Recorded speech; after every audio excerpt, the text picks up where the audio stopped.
खबर मध्य प्रदेश की आगर मालवा से है, जहां बीजेपी की राष्ट्रीय प्रवक्ता नाजिया इलाही ने आगर मालवा के नलखेड़ा के प्रसिद्ध मां बगलामुखी मंदिर में विधि विधान से दर्शन पूजन हवन किया। लेकिन इसके बाद उनका एक विवादित बयान सुर्खियों में आ गया है, जिसमें उन्होंने पश्चिम बंगाल की राजनीति और मुसलमानों को लेकर कहा कि पश्चिम बंगाल में राज्य सरकार के नेतृत्व में मुसलमान लोग खड़े होकर कह रहे हैं कि यदि मोदी ने वक्फ बोर्ड बिल पास नहीं लिया तो दूसरा बांग्लादेश बना देंगे। मोदी का तो कोई कुछ नहीं बिगाड़ सकता, लेकिन ऐसा न हो शेख हसीना की तरह ममता बनर्जी का भी हाल हो और ममता को भगाने की जगह भी न मिले, क्योंकि मुसलमान जब उनको भगाएगा तो 57 मुस्लिम देशों में तो जा नहीं सकती। आइए सुनते हैं और क्या कहा नाजिया इलाही ने। मुस्लिम होने के बावजूद आपने माता मंदिर पहुंचे, माता के विधि विधान से पूजन हवन अनुष्ठान किया गया, कोई मन्नत भी मांगी है?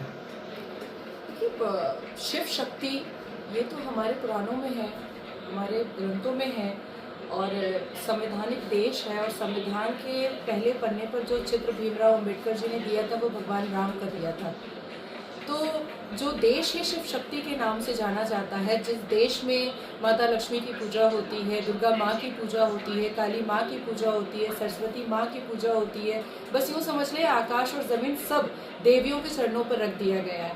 तो ऐसे में मैं क्यों ना आती आशीर्वाद लेने के लिए। और संसद के पटल से जिस हिसाब से वक्फ बोर्ड का संशोधन हुआ और इतना खूबसूरत बिल पास हुआ है, पसमानदा मुसलमानों को एक राहत मिली है, उनको सुकून मिली है। कितना फायदा मिलेगा उनको? देखिए, 77 साल से पसमानदा मुसलमानों का हक चंद लोग छीन करके लेकर जा रहे थे।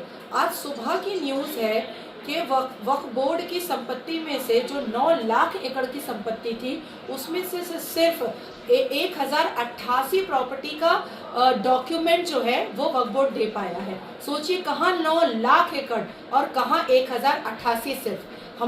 मुझ जैसे मुसलमान के लिए ये बहुत शर्मिंदगी की बात है कि आज सुबह सुबह मोहम्मद बिन सलमान ने एक नोटिस इशू किया है और प्रेस कॉन्फ्रेंस करके कहा है कि पाकिस्तान के मुसलमानों के साथ साथ भारत के मुसलमानों का भी वो वीज़ा बैन कर रहे हैं, क्योंकि पाकिस्तान और भारत के मुसलमानों की वजह से हज में सिक्योरिटी में प्रॉब्लम आता है। तो कहीं हम पाकिस्तान पे कभी हंसा करते थे, आज मुसलमान होने पर शर्मिंदगी महसूस हो रही है कि मोहम्मद बिन सलमान को हमारे लौंडे और लफंदर मुसलमान, आवारा, लुच्चे, लफंगे, बेहूदे मुसलमानों की वजह से आज हमारा वीज़ा बैन हो चुका है। हम हज पे नहीं जा सकते पाकिस्तानियों की तरह। मुझे लगता है कि जिस हिसाब से आगा खानी मुसलमान, बोरी मुसलमान, अहमदिया मुसलमान, बरेलवी मुसलमान, वहाबी मुसलमानों का हक छीन करके असदुद्दीन अवैसी जैसे टोपीबाज नेता अपने पॉकेट में रख रहे थे वक्फ बोर्ड की प्रॉपर्टी और अकेले मलाई चाट रहे थे, अब जो है हिजाब खुल गया है। और 22 करोड़ के मुसलमानों में से जो लगभग सिर्फ 1 लाख मुसलमान वक्फ बोर्ड की सुविधाएं प्राप्त कर रहे थे, अब 22 करोड़ को पूरी सुविधा प्राप्त होगी। साथ ही साथ मैंने संकल्प लिया है यहाँ पर कि जैसे ही all India Muslim personal law board का खात्मा होगा, मैं दोबारा फिर आऊंगी, यज्ञ करूंगी और उस वक्त मैं बड़ी यज्ञ करूंगी। साथ साथ एक और मन्नत मांगी है मैंने कि जिस तरीके से CAA पर बहुत सारे हिंदू नागरिक को जो विदेश में अत्याचारित हो रहे थे, उनको यहाँ की नागरिकता मिली, वो सुकून से रह पा रहे हैं, उसी तरीके से 22 करोड़ के मुसलमानों में से कितने मुसलमान घुसपैठियां हैं, तुरंत उनका कॉलर पकड़ करके खींच करके देश से बाहर निकाला जाए। क्योंकि जिस तरीके से चिट्ठे मिट्ठे खुले हैं कि कहीं 9 लाख की एकड़ में से सिर्फ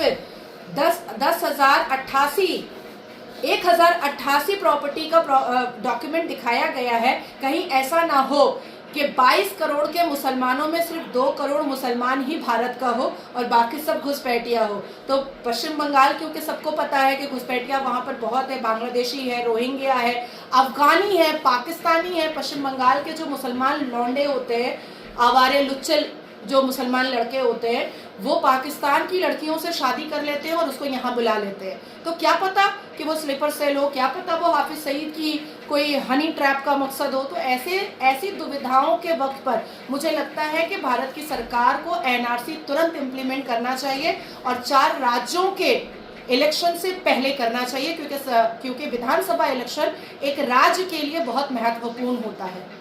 ममता और बंगाल राजनीति पर वक्फ कानून का कितना असर आप देखते हैं? जी, ममता और बंगाल राजनीति पर इसका वक्फ कानून का कितना असर आप देख रहे हैं?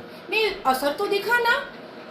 पिकनिक गार्डन में पाक सर्कस मैदान में सोचिए आपके सरकार के, राज्य सरकार के नेतृत्व में लोग मुसलमान खड़े होकर के कह रहे हैं कि अगर मोदी ने वक्फ बोर्ड बिल वापस नहीं लिया तो दूसरा बांग्लादेश बना देंगे। मोदी का तो कोई कुछ मुसलमान बिगाड़ नहीं सकता है, लेकिन कहीं ऐसा ना हो कि शेख हसीना की तरह ममता बनर्जी की बड़ा चड्डी भी मुसलमान लहराए और जनता देखती रह जाए और ममता को भागने की जगह भी नहीं मिलेगी। क्योंकि जब मुसलमान यहाँ से भगाएगा उसको, तो वो 57 मुस्लिम मुल्क में तो जा नहीं सकती। और भगवान राम के भक्तों को जितना वो दंगाबाज कह चुकी है, भारत देश तो और उसको बर्दाश्त करेगा नहीं। अब जिस तरीके से वो यूएस में जाकर के ब्रिटिश की तारीफ करके आई है और भारत की बुराई करके आई है, और डोनाल्ड ट्रंप की दोस्ती हमारे आदरणीय प्रधानमंत्री के साथ जैसी है, उस हिसाब से भी ऑक्सफोर्ड यूनिवर्सिटी में जो वो भगदड़ मचा करके आई हैं, तो मुझे लगता है कि क्रिश्चियन देश भी उनको नहीं रखेगा। तो मुझे जहाँ तक मेरा मानना है कि या तो ममता बनर्जी 2.0 अरविंद केजरीवाल हो जाएंगी, और या तो फिर यहाँ कुआं यहाँ खाई बीच में लटकी ममता भाई, यही हो जाएगा। इसके अलावा तो कुछ होगा नहीं।